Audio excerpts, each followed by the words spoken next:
നമ്മൾ വന്നിരിക്കുന്നത് നമ്മുടെ ചീര കൃഷിയൊക്കെ ഒന്ന് കാണാൻ വേണ്ടിയിട്ടാണ്. ഇവിടെ അലൈനിൽ തന്നെ ഞാൻ പറഞ്ഞിരുന്നല്ലോ, അലൈൻ ഒരു ഗാർഡൻ സിറ്റിയാണെന്ന് ഞാൻ പറഞ്ഞിരുന്നല്ലോ. അപ്പൊ നമുക്ക് ഇന്ന് ചീര കൃഷിയുടെ ഫാമിലോട്ടൊന്ന് പോയാലോ. ഇവിടെ ഒരു 10-15 ടൈപ്പ് ചീരകൾ ഉണ്ടെന്നാണ് പറയുന്നത്. ഇത് സലാഡിലൊക്കെ ഉപയോഗിക്കുന്ന ഇലയാണിത്.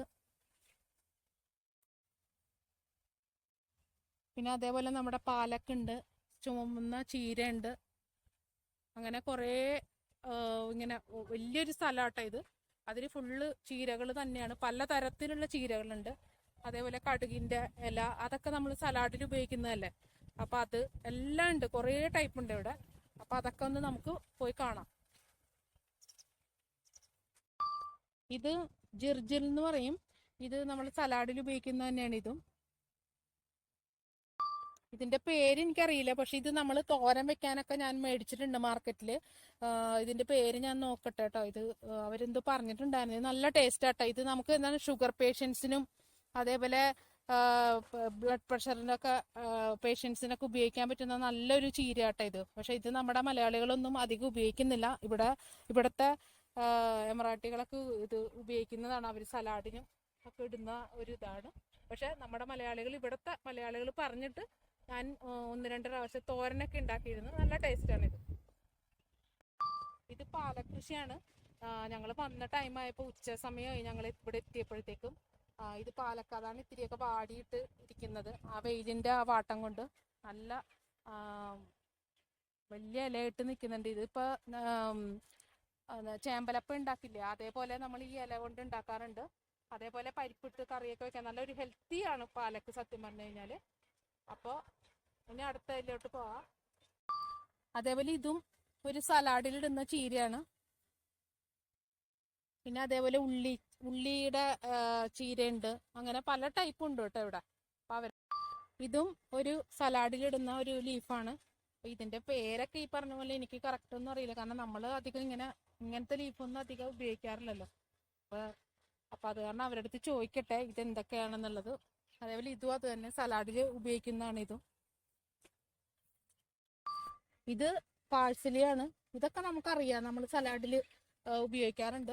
നല്ല പച്ചയായിട്ട് നിൽക്കുന്നുണ്ട്. പിന്നെ കുറച്ച് ഇലയൊന്നും എനിക്ക് മനസ്സിലാവുന്നില്ല, പക്ഷെ ഇവിടെ സലാഡ്സിലൊക്കെ ഉപയോഗിക്കുന്നതാണ്.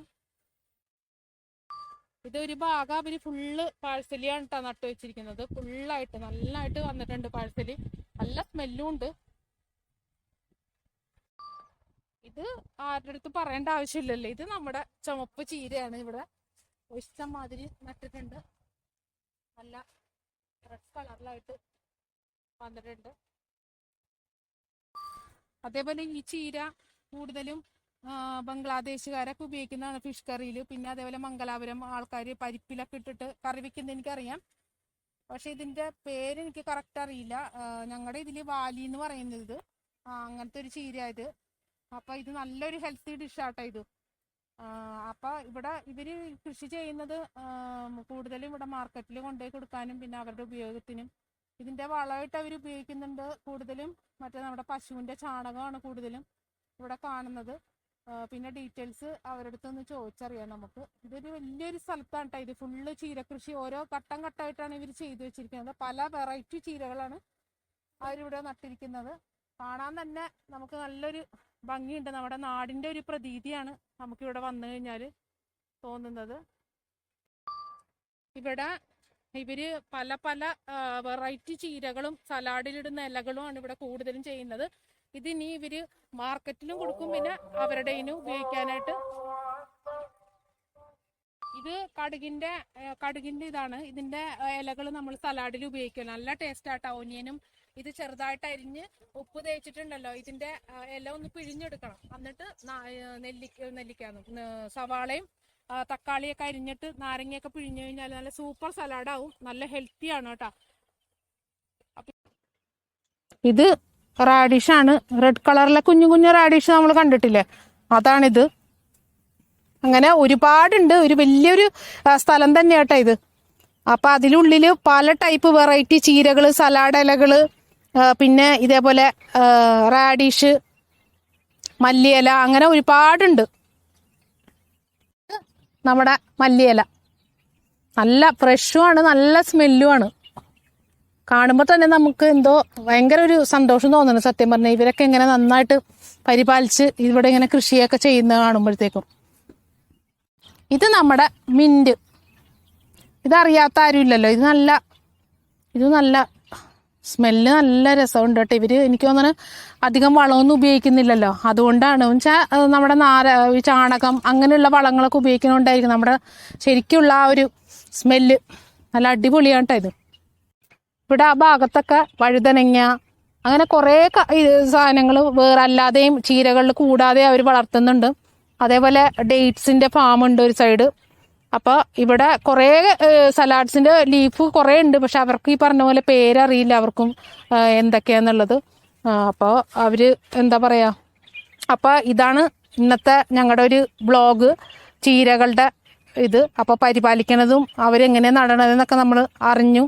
ഇവിടുത്തെ കാലാവസ്ഥയിൽ അവരതൊക്കെ ഉപയോഗിക്കുന്നത്. പിന്നെ അതേപോലെ കണ്ടിന്യൂസ് വെള്ളം, ഈർപ്പം എന്നും നിലനിർത്തിക്കൊണ്ടാണ്. കാരണം ഇവിടെ ചൂടാണെങ്കിൽ നല്ല ചൂടാണ്, ഞാൻ പറഞ്ഞിരുന്നല്ലോ അലയിൽ. തണുപ്പാണെങ്കിൽ നല്ല. അപ്പം ഇപ്പോൾ ഇത്തിരി ക്ലൈമറ്റ് ചേഞ്ച് ആയിട്ട് തുടങ്ങിയിട്ടുണ്ട്. ഇപ്പോൾ തണുപ്പ് വരാനായിട്ടുള്ള ഇത് സ്റ്റാർട്ടായിട്ടുണ്ട്. അപ്പോൾ ആ ടെമ്പറേച്ചറിനനുസരിച്ചാണ് ഇവിടെ അവർ കൃഷിയൊക്കെ ചെയ്യുന്നത്. അപ്പോൾ നല്ലൊരു ഭംഗിയുണ്ട് കാണാൻ തന്നെ. നമ്മുടെ കണ്ണിന് ശരിക്കൊരു കുളിർമയുന്ന ഒരു ഇതാണ് ചീരകളുടെ.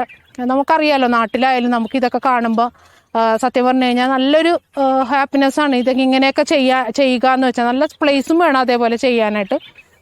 അപ്പോൾ ഇതൊക്കെ തന്നെയുള്ളൂ ഇന്നത്തെ ബ്ലോഗ്. അപ്പോൾ ഇനിയും ഇതേപോലെ തന്നെ നല്ല നല്ല ബ്ലോഗുമായിട്ടും നല്ല നല്ല റെസിപ്പികളുമായിട്ടും ഞാൻ വരുന്നതായിരിക്കും. അതേപോലെ തന്നെ എൻ്റെ ചാനൽ സബ്സ്ക്രൈബ് ചെയ്യാത്തവർ സബ്സ്ക്രൈബ് ചെയ്യുക, ലൈക്ക് ചെയ്യുക, ഷെയർ ചെയ്യുക, കമൻറ്റ് ചെയ്യുക. അതേപോലെ ബെല്ലൈക്കൺ പ്രസ് ചെയ്യാനായിട്ട് മറക്കരുത്. ഓക്കെ, അപ്പോൾ ഇനിയും അടുത്ത ബ്ലോഗുമായിട്ട് വരുന്നത് വരെ ബൈ.